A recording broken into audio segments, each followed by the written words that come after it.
Hello दोस्तों, BPSC 134 में एक और यूनिट अपन स्टार्ट करते हैं। यूनिट नंबर 8, शीत युद्ध की उत्पत्ति और इसके चरण। दोस्तों 20 नंबर का सवाल आ सकता है यहाँ से भी, अदरवाइज 10 नंबर का तो पक्का आएगा। ठीक है, तो सबसे पहले दोस्तों शीत युद्ध का मतलब समझते हैं।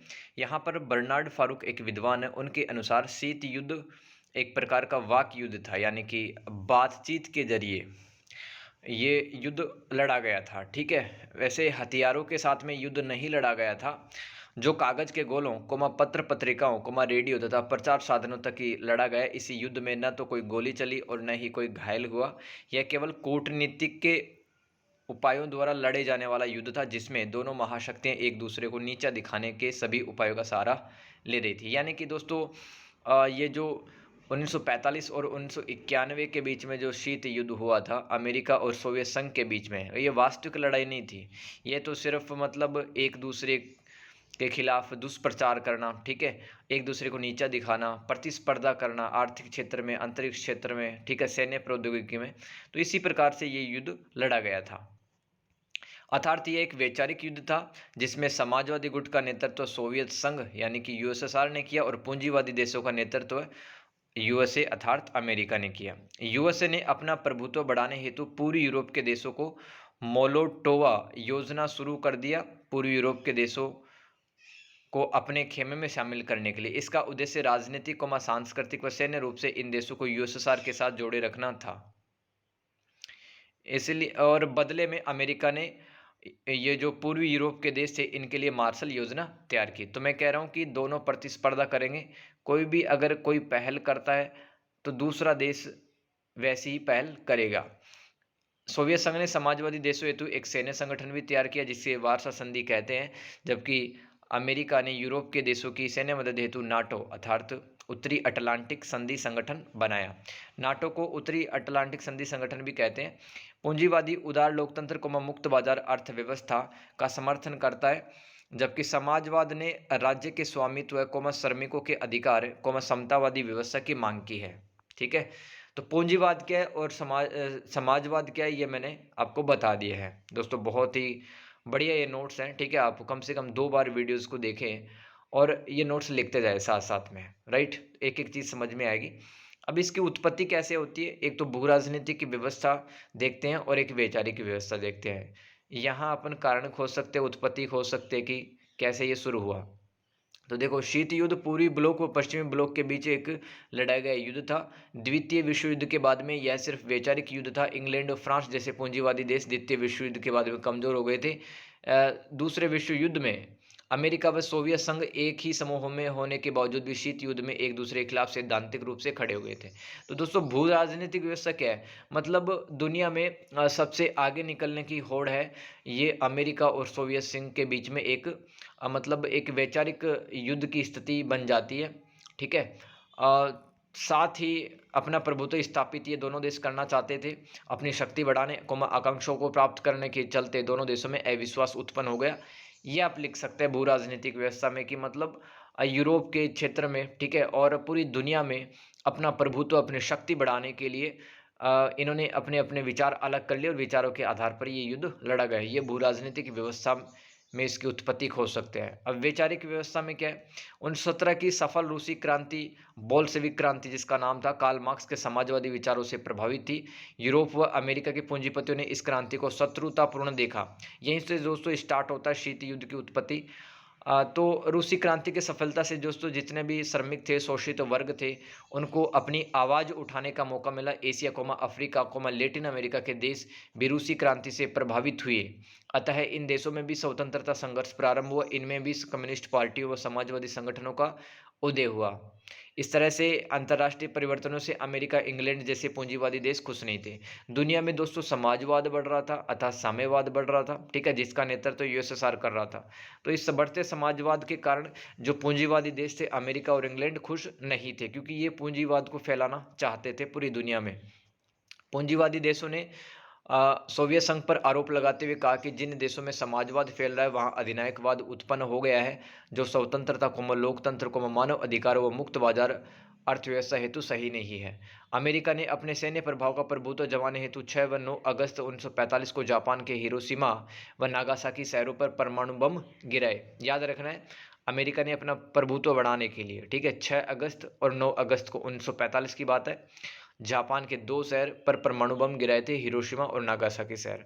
हैरी ट्रूमैन जो कि अमेरिका के पूर्व राष्ट्रपति थे, ठीक है, हैरी ट्रूमैन के बुलावे पर 5 मार्च 1946 को विंस्टन चर्चिल जो कि इंग्लैंड के प्रधानमंत्री थे, उन्होंने अमेरिका में यूएसएसआर के खिलाफ एक विवादित बयान दिया और यूएसएसआर की नीतियों की आलोचना की। यही से शीत युद्ध की उत्पत्ति मानी जाती है। भाषण क्या था जो कि इंग्लैंड के पूर्व प्रधानमंत्री विंस्टन चर्चिल ने अमेरिका में जाकर दिया था? Asia comma Latin America comma Africa के देशों में साम्यवाद एक खतरा है। अमेरिका इस साम्यवाद द्वारा उत्पन्न खतरे के खिलाफ विश्व को मुक्त करे। बाल्टिक में स्टेनिन से लेकर एड्रियाटिक में ट्राइस्टे तक समूचे महाद्वीप में एक आयरन कर्टेन यानी कि लोहे का पर्दा खड़ा हो गया है। दोस्तों, अगर ऐसे स्टेटमेंट आप लिख के आते हैं, नो डाउट एग्जामिनर बहुत ज़्यादा इंप्रेस होगा और वो बटे में बटे आपको नंबर देगा। देखो इसका मतलब क्या है, विंस्टन चर्चिल ने कहा Asia Latin America comma Africa के देशों में साम्यवाद एक खतरा है। अमेरिका इस साम्यवाद को द्वारा उत्पन्न खतरे के खिलाफ विश्व को मुक्त करे। बाल्टिक में, बाल्टिक एक क्षेत्र का नाम है जहां पर 3 देश आते हैं, लिथुआनिया, एस्टोनिया, ठीक है, 3 देश हैं। और बाल्टिक क्षेत्र में स्टेनिन एक क्षेत्र का नाम है, वहां से लेकर एड्रियाटिक सागर में ट्राइस्टे भी एक इलाका है, ठीक है, स्टेनिन से लेकर एड्रियाटिक में ट्राइस्टे तक, ये 3 इलाके याद रखना है ना। मतलब ये विंस्टन चर्चिल ने कहा था कि स्टेनिन से लेकर एड्रियाटिक सागर में ट्राइस्टे, तो स्टेनिन से लेकर ट्राइस्टे तक एक आयरन कर्टेन खड़ा हो गया। यानी कि दोस्तों जो पूर्वी क्षेत्र के लोग थे वो साम्राज्यवाद से प्रभावित थे और जो पश्चिम के लोग थे, ठीक है, इसी क्षेत्र की बात कर रहा हूं मैं, बाल्टिक क्षेत्र की बात। तो बाल्टिक क्षेत्र में 2 विभाजन हो गया, एक तो पूर्वी क्षेत्र और एक पश्चिमी क्षेत्र। पश्चिमी क्षेत्र अमेरिका की तरफ था और पूर्वी क्षेत्र है वो समाजवाद की तरफ था। तो बाल्टिक क्षेत्र में, ठीक है, बाल्टिक क्षेत्र में स्टेनिन से लेकर ट्राइस्टे तक समूचे महाद्वीप में एक आयरन कर्टेन खड़ा हो गया, मतलब एक काल्पनिक पर्दा खड़ा हो गया है, ठीक है। नोट, आयरन कर्टेन शब्द का अर्थ क्या वो समझ लो। इस शब्द का जन्म शीत युद्ध के दौरान हुआ था, जिसके अनुसार पश्चिमी यूरोप वैचारिक व राजनीतिक रूप से अलग थे। शीत युद्ध के चरण पढ़ लेते हैं अब। शुरुआती दौर, यहां से दोस्तों 20 नंबर का सवाल बनता है। दूसरे विश्व युद्ध के दौरान व उसके बाद उत्पन्न परिस्थितियों पर विचार करने हेतु 3 सम्मेलन आयोजित करवाए जाते हैं। एक तो तेहरान का सम्मेलन नवंबर 1943 को हुआ था, तेहरान का सम्मेलन। एक याल्टा सम्मेलन 1945 और एक पोट्सडैम सम्मेलन 1945।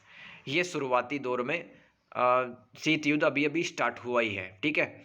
तो तेहरान सम्मेलन क्या, मैं आपको एक डिटेल में बता देता हूँ। ये जितने भी बड़े 3 देश थे, बिग 3 देश, यूएसएसआर व ग्रेट ब्रिटेन ने युद्ध रणनीति और जर्मनी को हराने पर विचार इसमें किया था, ठीक है। याल्टा सम्मेलन क्या था, ये क्रीमिया नाम के स्थान पे हुआ था, जो क्रीमिया आज यूएस मतलब रूस के पास में है, ठीक है। तो ये 4 से लेकर 11 फरवरी 1945 के बीच में याल्टा सम्मेलन होता है। अमेरिका के राष्ट्रपति इसमें फ्रैंकलिन डी रूजवेल्ट शामिल हुए थे और ग्रेट ब्रिटेन के प्रधानमंत्री विंस्टन चर्चिल इसमें शामिल थे और सोवियत संघ के जो प्रधानमंत्री राष्ट्रपति जोसेफ स्टालिन इसमें शामिल थे। ये सभी नेता इस सम्मेलन का हिस्सा थे। इस सम्मेलन में भी यूरोप प्रशांत क्षेत्र जर्मनी में उत्पन्न परिस्थितियों पर विचार किया गया, लेकिन आपस में सहमति न बन पाने के कारण अमेरिका और सोवियत संघ के बीच में मतभेद बढ़ गए। याल्टा सम्मेलन में मतभेद बढ़े थे, ठीक है। और पोट्सडेम सम्मेलन अब देख लेते हैं, जर्मनी में हुआ 17 जुलाई से लेकर 2 अगस्त 1945 के बीच में पोट्सडेम सम्मेलन। कौन कौन शामिल था इसमें, अमेरिकी राष्ट्रपति हैरी ट्रूमैन, सोवियत संघ के नेता जोसेफ स्टालिन और ग्रेट ब्रिटेन के 2 प्रधानमंत्री इसमें शामिल हुए थे। पहले तो चर्चिल आए, चर्चिल के बाद में क्लेमेंट एटली आए। उद्देश्य क्या था पोट्सडेम सम्मेलन का, पोलैंड पर विचार करना, ऑस्ट्रिया पर आधिपत्य के बारे में कि ऑस्ट्रिया की जमीन पर किसका कब्जा होगा, ये चर्चा हुई थी पोट्सडेम सम्मेलन में, ठीक है। हंगरी, बुल्गारिया आदि पूर्वी यूरोप के देशों में फ्री इलेक्शन करवाना और वह यहाँ पर यूएसएसआर की भूमिका स्पष्ट करना, ये भी पोट्सडम सम्मेलन का उद्देश्य था। साथ में जर्मनी के क्षेत्रों पर विचार करके उन्हें आपस में बांटना। ठीक है, तो पोट्सडम सम्मेलन को स्थायी शांति हेतु सुरक्षा को सुनिश्चित करने के लिए लाया गया, लेकिन जो 3 बड़े देश थे, यूएसए, यूएसएसआर और ग्रेट ब्रिटेन, इन तीनों देशों के बीच में एक राय नहीं बन पाई।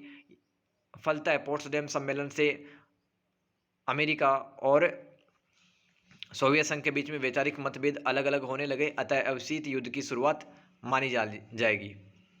अमेरिका ने जापान पर यूएसएसआर को बिना बताए 2 परमाणु बम गिरा दिए ताकि द्वितीय विश्व युद्ध में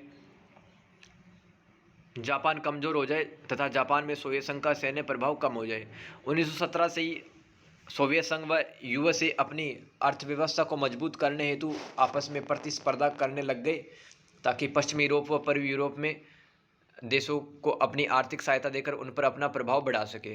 तो दोस्तों सभी देश मतलब जो 2 देश थे, अमेरिका और यूएसएसआर, वो अपनी तरफ से पूरी कोशिश करेंगे कि ये लोग हमारे में अंदर शामिल हो जाएं। तो सभी प्रकार के प्रयास करेंगे। 12 मार्च 1947 को अमेरिकी राष्ट्रपति हैरी ट्रूमैन ने ट्रूमैन सिद्धांत की घोषणा की, जिसमें उन्होंने साम्यवाद को दुनिया के लिए खतरा बताया।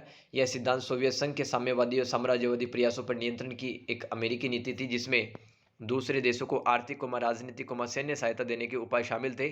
जैसे तुर्की व ग्रीस की सरकारों को मदद के लिए यूएसए ने सैन्य सहायता व उपकरण दिए थे।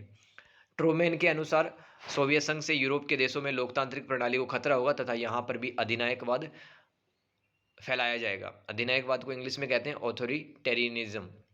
तो अधिनायकवाद में दोस्तों एक प्रकार की तानाशाही होती है, राइट। और मतलब ट्रूमैन ने आलोचना की यूएसएसआर की जो सोवियत संघ है वो समाजवाद को फैला करके पूरी दुनिया में मतलब व्यक्तियों के अधिकार और आज़ादी को छीन लेगा, राइट।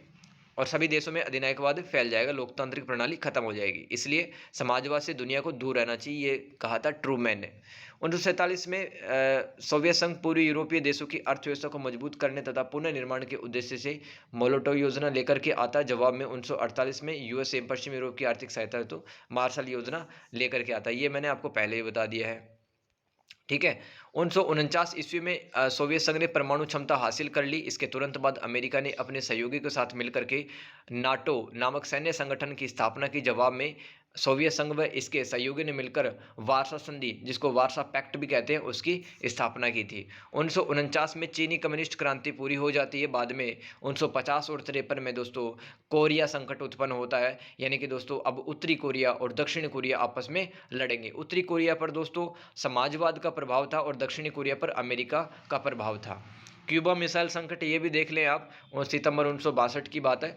तो इसमें सर्वप्रथम अमेरिका ने सोवियत संघ का सैन्य प्रभाव कम करने हेतु ग्रेट ब्रिटेन, इटली, तुर्की आदि देशों में अपने प्रक्षेपिक मिसाइलें तैनात कर दी। ठीक है, वैसे मिसाइलें दोस्तों जो कि मतलब एक देश से दूसरे देश में जाकर के मार सकती थी, उनको प्रक्षेपिक प्रोजेक्टाइल मिसाइल्स कहते हैं।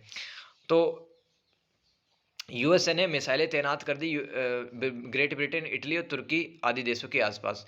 जवाब में दोस्तों सोवियत संघ ने भी क्यूबा जो एक देश है के आसपास क्षेत्रों में अपनी मिसाइलें तैनात कर दी। ये परमाणु मिसाइलें थी। अंततः दोनों ही देशों ने महसूस किया कि दोनों देशों ने अगर परमाणु मिसाइलों से एक दूसरे पर आक्रमण किया तो दोनों तरफ जान माल का भारी नुकसान होगा। अतः 28 अक्टूबर 1962 को अमेरिका के राष्ट्रपति जॉन एफ कैनेडी व रूसी नेता निकिता क्रुश्चेव के बीच शांति समझौता हुआ और दोनों देशों ने अपनी अपनी मिसाइलों को हटा लिया वहां से। अब दोस्तों ये नरमी का चरण पड़ता है, डिटेंट, यानी कि अब संबंधों में थोड़ा सुधार होगा, नरमी आएगी, ठीक है, टेंशंस कम होगी अमेरिका और सोवियत संघ के बीच में। दोस्तों यही सवाल बार बार आते हैं, ठीक है, चरण बताइए, या फिर ये 10 नंबर का सवाल आता है, नरमी अथवा डिटेंट किसे कहते हैं। तो डिटेंट संबंधों की प्रकृति को बताने वाले एक शब्द है जिसमें वह दौर शामिल है जब यूएसए व यूएसएसआर के बीच तनाव कम हो गया। क्यूबा मिसाइल संकट 1962 व पीटीबीटी संधि पर हस्ताक्षर करने के बाद दोनों देशों के संबंधों में तनाव कम हुआ। निम्न संधियों के जरिए दोनों देशों के बीच नरमी का दौर शुरू हुआ। एक तो tlatelolco की संधि जो कि 4 फरवरी 1967 को होती है। इस पर किसने साइन किए? चिली, कोलंबिया, कोस्टा रिका और क्यूबा। उद्देश्य क्या था इसका? लैटिन अमेरिका व कैरिबियन क्षेत्रों में परमाणु हथियारों का विकास, आयात परीक्षण पर प्रतिबंध करना। ये tlatelolco की संधि थी। परमाणु अप्रसार संधि, जिसको अपन एनपीटी संधि कहते हैं, न्यूक्लियर नॉन प्रोलिफिकेशन ट्रीटी।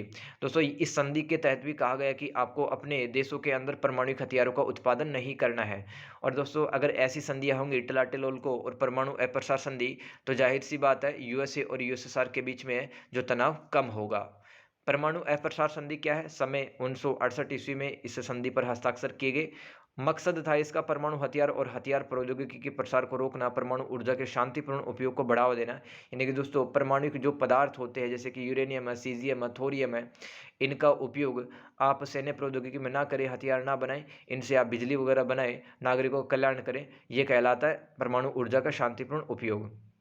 निरस्त्रीकरण के लक्ष्य को आगे बढ़ाना। निरस्त्रीकरण का मतलब होता है अपने जितने भी परमाणु हथियार उनको नष्ट कर देना और नए हथियारों का उत्पादन नहीं करना। ठीक है, ये कहा गया एनपीटी संधि में। तो एक और है आंशिक परीक्षण प्रतिबंध संधि, जिसको PTBT partial nuclear test ban treaty कहते हैं। किस किस देशों ने इस संधि पर हस्ताक्षर किए? ब्रिटेन, अमेरिका और सोवियत संघ। टाइम था दोस्तों 1963। मॉस्को या रूस में इस संधि पर साइन किए जाते हैं। इसका अन्य नाम क्या है? लिमिटेड टेस्ट बैन ट्रीटी, सीमित परीक्षण प्रतिबंध संधि। ठीक है, तो इस संधि के तहत भी कहा गया कि भाई पानी में, वायुमंडल में, जमीन के ऊपर परमाणु हथियारों का परीक्षण करने पर प्रतिबंध होगा। सिर्फ जमीन के नीचे परमाणु बमों का परीक्षण कर सकते हैं। देखो इस संधि के नाम में ही आंशिक आ रहा है, यानी कि दोस्तों कहीं ना कहीं थोड़ी छूट भी होगी कि आप परमाणु बम का परीक्षण कर सकते हैं, लेकिन सिर्फ जमीन के नीचे। आप पानी में नहीं कर सकते, वायुमंडल में नहीं कर सकते और जमीन के ऊपर नहीं कर सकते। तो इन 3 संधियों के जरिए दोनों देशों के बीच में संबंधों में सुधार हुआ था। कुछ अन्य भी कारण थे जिसकी वजह से अमेरिका और सोवियत संघ के बीच में तनाव कम हुए। ये सभी पॉइंट आप डिटेंट में अथवा नरमी में लिख सकते हैं। मॉस्को व वाशिंगटन के नेताओं के बीच हॉट लिंक की स्थापना। जैसे दोस्तों पाकिस्तान में जो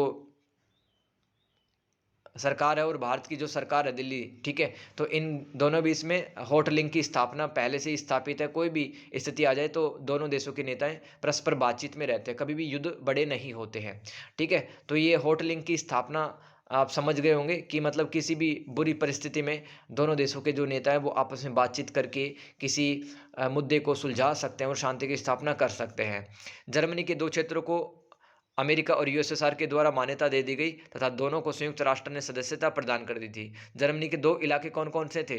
एक तो देखो एफआरजी था, federal Republic of Germany, Germany का संघीय गणराज्य, और एक दोस्तों जीडीआर था, जर्मन डेमोक्रेटिक रिपब्लिक, जर्मनी का लोकतांत्रिक गणराज्य।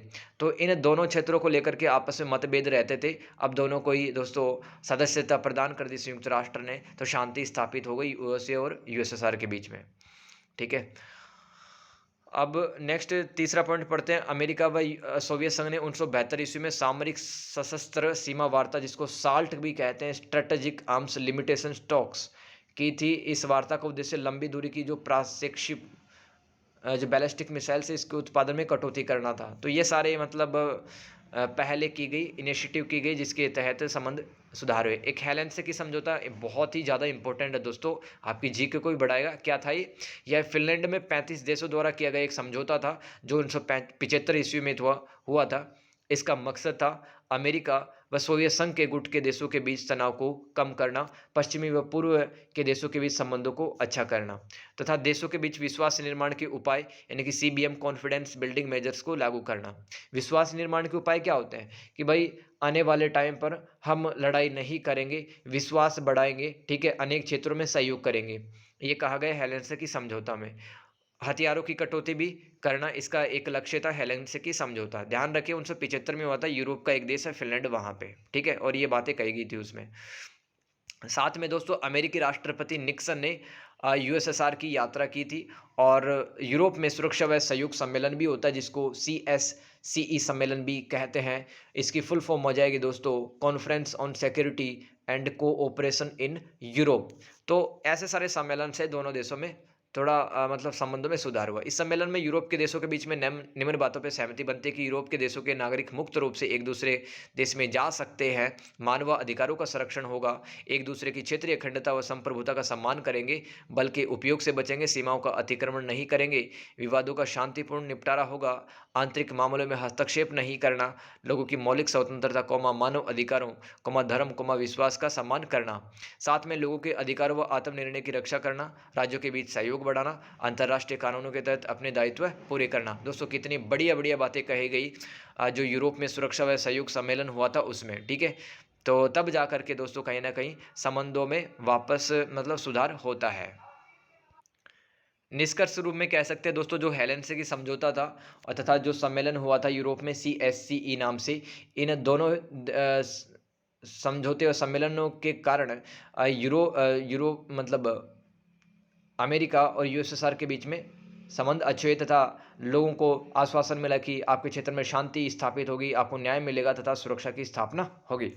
लेकिन डिटेंट का यह दौर दोस्तों, जो शांति का दौर था, नरमी का दौर था, कम टाइम के लिए ही बना रहा, क्योंकि 3 अमेरिकी राष्ट्रपतियों ने समाजवाद को विध्वंसक विचारधारा बताते हुए सोवियत संघ की बुराई की और कहा कि सोवियत संघ मानव अधिकारों का संरक्षण भी नहीं कर पा रहा है। जवाब में सोवियत संघ के नेता भी दोस्तों कहाँ पीछे रहने वाले थे, इन्होंने भी अमेरिका की आलोचना की। 3 अमेरिकी राष्ट्रपति कौन थे जिन्होंने USSR की आलोचना की? Gerald Ford, Jimmy Carter, Ronald Reagan. ध्यान रखना है। अब नोट लगा के एक पॉइंट लिख दिया दोस्तों मैंने आपकी हेल्प के लिए। 1978 ईस्वी तक CSCE ने भी काम करना बंद कर दिया, जो सम्मेलन हुआ था दोस्तों। अब सम्मेलन की मीटिंग वगैरह नहीं होती थी। इसी के चलते अफगानिस्तान में साम्यवाद का प्रभाव बढ़ाने के लिए USSR ने 1979 ईस्वी में यहाँ पर अपनी सेनाएं उतार दी थी, जिसकी वजह से अमेरिका व सोवियत संघ के बीच में तनाव बढ़ गया था। तो दोस्तों अब कहेंगे कि जो कोल्ड वार है, शीत युद्ध है, उसमें तीसरा चरण चालू होता है, पुनः जीवन। यानी कि दोस्तों कहीं ना कहीं वापस से तनाव बढ़ना स्टार्ट हो जाता है और युद्ध चालू हो जाता है, वैचारिक युद्ध। 1973 ईस्वी में एक राजशाही व्यवस्था को खत्म कर मोहम्मद दाऊद खान अफगानिस्तान के नए राष्ट्रपति बनते हैं। दाऊद खान व पाकिस्तान के शत्रुतापूर्ण व्यवहार थे तथा पाकिस्तान को लगातार अमेरिका की सैन्य मदद मिल रही थी। अतः दाऊद ने सोवियत संघ से मदद मांगी। अब अफगानिस्तान की आर्थिक स्थिति बिगड़ने लगी, ठीक है। तो दोस्तों ये जो मोहम्मद दाऊद खान था, ये सोवियत संघ की तरफ ज़्यादा अट्रैक्ट हुआ करता था, ठीक है, और ज़्यादा रुझान रखता था। और अमेरिका और पाकिस्तान मिलकर के इस दाऊद खान को हटाना चाहते थे यहाँ से किसी भी स्थिति में। तो अफगानिस्तान की आर्थिक स्थिति बिगड़ने लगी। अब दंगे भी यहाँ पर बढ़ गए। अफगानिस्तान ने दाऊद खान व उनके कम्युनिस्ट समर्थकों को काबुल के राष्ट्रपति कार्यालय से बाहर कर दिया गया। अब दोस्तों एक नया नेता बैठता है अफगानिस्तान की गद्दी पर, दाऊद खान के बाद में हाफिजुल्ला अमीन। लेकिन इनको भी सोवियत संघ पसंद नहीं करता था, इसलिए अफगानिस्तान में साम्यवाद का प्रसार करने हेतु व पूंजीवाद का प्रभाव खत्म करने हेतु सोवियत संघ ने 90,000 सैनिकों को अफगानिस्तान में उतार दिया। अब बाबर कमाल अफगानिस्तान के नए राष्ट्रपति बनते हैं। दोस्तों याद रखना है, देखो हाफिजुल्ला अमीन के बाद में कौन बना? बाबर कमाल, राइट। इनके शासन को इस्लाम विरोधी बताया गया। अमेरिका ने सोवियत संघ को अफगानिस्तान में स्थिति खराब करने हेतु जिम्मेदार ठहराया कि ये जो समाजवाद है, इसी के कारण ये अफगानिस्तान में गृह युद्ध ये चल रहा है और लोग मर रहे हैं यहाँ पर। शीत युद्ध में भी नरमी के बाद एक नया मोड़ आया और इसे ही पुनः जीवन कहा गया। देख सकते हैं दोस्तों, अमेरिका और सोवियत संघ के बीच में वापस से संबंध खराब होने लग जाते हैं। मुजाहिदीन समूह, ये मुजाहिदीन समूह दोस्तों लड़ाके कहलाते हैं, जिनको पाकिस्तान और अमेरिका की तरफ से आर्थिक और सैन्य सहायता मिल रही थी। ये मुजाहिदीन समूह है, यही दोस्तों आज तालिबान बन गए हैं, ठीक है। मुजाहिदीन समूह ने USSR की सेनाओं व अफगानिस्तान की सेनाओं के साथ युद्ध छेड़ दिया। इस युद्ध में 10 लाख लोग मारे गए, जिसमें 16,000 सैनिक सोवियत संघ के थे। अन्य घटनाएं जो कि शीत युद्ध में पुनः जीवन हेतु जिम्मेदार थी, यानी कि इन घटनाओं के कारण भी अमेरिका और सोवियत संघ के बीच में तनाव उत्पन्न हो गया और शीत युद्ध चालू हो गया वापस से। सोवियत संघ ने दोस्तों पोलैंड नाम के एक देश में मार्शल लॉ, यानी कि जो सैन्य कानून होता है, वहां पर लागू कर दिया, मिलिट्री लॉ। 1983 ईस्वी में दक्षिण कोरिया जासूस को सोवियत संघ में मार दिया गया। अमेरिका और USSR के बीच में सशस्त्र वार्ता टूट गई और साथ में अमेरिका द्वारा एक ग्रेनाडा देश है कैरेबियन क्षेत्र का, उस पर भी हमला कर दिया गया था 1983 ईस्वी में, जिसके बाद में नाराजगी बढ़ गई थी सोवियत संघ और अमेरिका के बीच। अब शीत युद्ध का चरण दोस्तों ये वापस अपने को देखना है। तो देखो चरण आएंगे, तो पहले आप लिखेंगे शीत युद्ध का शुरुआत, उसके बाद में नरमी का दौर, फिर पुनः जीवन, फिर शीत युद्ध का अंत। कैसे हुआ अंत?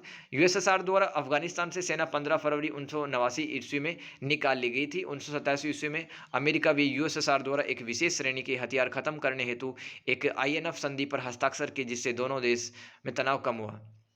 आईएनएफ का मतलब मैंने लिख दिया दोस्तों, इंटरमीडिएट रेंज न्यूक्लियर फोर्सेज, यानी कि दोस्तों मतलब जितने भी हथियार वगैरह है, नाभिकीय हथियार वगैरह, उनका उत्पादन यहाँ पे कम करना होगा। ठीक है, तभी तो संबंधों में सुधार आएगा। Cuba, Vietnam, Cambodia, Angola, Germany में भी अमेरिका और यूएसएसआर के बीच में टकराव कम हुए। मिखाइल गोर्बाचेव द्वारा दोस्तों पेरेस्ट्रोइका नीति लाई गई, जिसका मतलब मकसद था आर्थिक पुनः गठन करना। देखो, मिखाइल गोर्बाचेव 1985 ईस्वी में सोवियत संघ के सबसे बड़े नेता बनते हैं। ठीक है, और ये दो नीति लेके आते हैं, पेरेस्ट्रोइका और ग्लासनोस्ट। दोस्तों कहा जाता है कि इनका जो उद्देश्य था वो तो अच्छा था, लेकिन इन्हीं दोनों नीतियों के कारण से दोस्तों सोवियत संघ का विघटन हो जाता है। वो नेक्स्ट चैप्टर में अपन अच्छे से पढ़ेंगे। तो दोस्तों गोर्बाचेव के समय यूएसए व यूएसएसआर के संबंध अच्छे होने लग गए थे। अक्टूबर 1986 ईस्वी में आइसलैंड में हुए एक सम्मेलन में सोवियत संघ ने यूएसए के कहने पर अपने 50% हथियारों की कटौती का निर्णय भी ले लिया था। सोवियत संघ के विघटन से लोहे का पर्दा, जो आयरन कर्टेन था, वो भी हट गया। 10 नवंबर 1989 ईस्वी को जर्मनी के लोगों ने बर्लिन की दीवार को भी ढहा दिया एवं पूरी जर्मनी और पश्चिमी जर्मनी एक हो गए। दोस्तों बर्लिन की दीवार क्या थी, आपने अक्सर सुना होगा यूट्यूब वगैरह पे। ठीक है, देखो बर्लिन एक स्थान था जो कि राजधानी था जर्मनी की। ठीक है, तो बर्लिन के अंदर बीचों बीच दीवार खड़ी कर दी जाती है और लोग हैं वो विचारधाराओं के नाम पर बांट दिए जाते हैं। पश्चिमी जर्मनी को अमेरिका सपोर्ट कर रहा था और पूर्वी जर्मनी को सोवियत संघ सपोर्ट कर रहा था। अंततः पूंजीवाद व उदार लोकतंत्र की जीत हुई तथा समाजवाद हार गया। फ्रांसीसी फुकुयामा, जो कि दोस्तों अमेरिकी विद्वान हैं, इन्होंने कहा है कि शीत युद्ध के अंत को इतिहास के अंत की संज्ञा दी है। सोवियत संघ से अलग हुए देशों में मुक्त बाजार अर्थव्यवस्था, फ्री मार्केट इकोनॉमी का विकास हुआ, कि मतलब अब राज्य का हस्तक्षेप नहीं होगा बाजार में। जो बाजार है वो अपने मांग और आपूर्ति सिद्धांतों पर ही चलता रहेगा और इस तरह से दुनिया कुछ समय के लिए एक ध्रुवीय हो गई, यूनिपोलर हो गई। ठीक है, यानी कि अमेरिका की जो बादशाहत थी वो थोड़े समय के लिए कायम हो जाती है, लेकिन दोस्तों 2024 में देखते हैं कि हम बहुध्रुवीय यानी कि मल्टीपोलर वर्ल्ड पाते हैं। बहुत सारे देशों के पास में आज तो ताकतें हैं। तो दोस्तों इस तरह से चैप्टर नंबर 8 है वो हमने कंप्लीट कर लिया है। ये चैप्टर आप वापस से पढ़ें, कोई चीज़ अगर समझ में नहीं आती है तो कमेंट करके पूछ सकते हैं आप। यूनिट नंबर 8 शीत युद्ध। ठीक है, अब नेक्स्ट चैप्टर में मिलते हैं दोस्तों, यूनिट नंबर 9 शीत युद्ध का अंत। तो तब तक के लिए पढ़ते रहिए। Thank you so much everyone, have a good day, God bless you.